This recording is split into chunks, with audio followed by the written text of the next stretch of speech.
ناسیح فاتح ساڵانێکە لە یەکێک لە بازاڕەکانی شاری سلێمانی سەرقاڵی فرۆشتنی وێنەکانێتی. ئەو وێنەی زۆربەی کەسە ناودارەکانی شاری سلێمانی و کوردستان و جیانی لای خۆی کۆ کردوتەوە وە خۆشی دەڵێت ئەو وێنانە تەواو لەگەڵ ژیانی تێکەڵ بوون.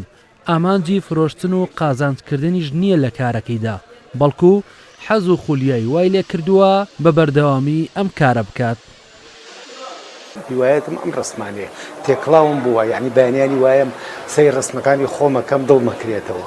ئەوە نییە مەسەلا من بێم یەکسەر ڕسمێ بفرۆش و پارەکەی خۆمەگەفانەوە ڕۆژی واتانی و ڕۆستان ناکەم بە خەیاڵمانەیە چوو ئیشەکەمەوەیە حەزم لەم ئیشێ وازی لە نانم بەردەوام ببم تا مردریش لەگەڵم ئیشە.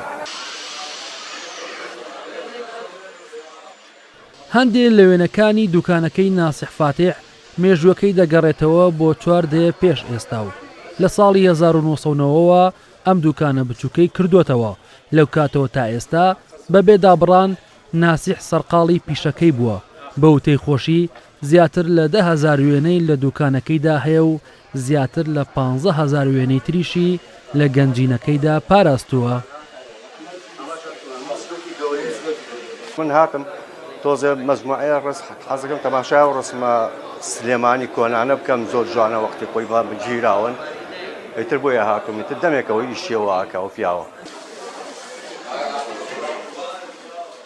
ناسیح دەڵێت ئەو ڕۆژانەی کاریان باشە داهاتی ڕۆژانەی نزیکەی 40,000 دیناری عێراقی دەبێت و ڕۆژانی ئاسایش نزیکەی 10,000 دینار کار دەکەن.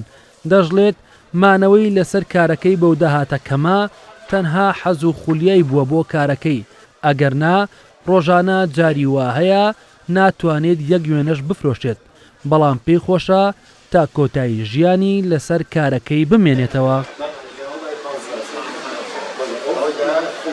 شتی خۆن زیینگوە کاتەوە مەسەل ڕسمی بەردەشی سەرا ڕسمی مزگەوتی گەورە ڕسمە خۆنەکان یا یەکی ڕسمی مناڵێکی شتێکی لێبووم بووە ئەم بۆی گەورەیەکاو بۆی زیینگوە کاتەوە ینی شتێکی باشە یعنی لە سلێمانیە خاستن بە تایبەتی کەسی وای تیان نەماوە.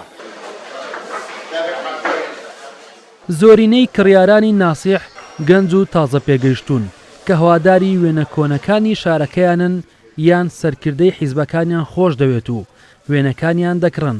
بە وتەی ناسیح فاتح خۆشی لە ناو سەرجەم تابلۆکاندا وێنەی سەرۆک مام جەلال پڕفرۆشترین وێنەی دوکانەکەیەتی.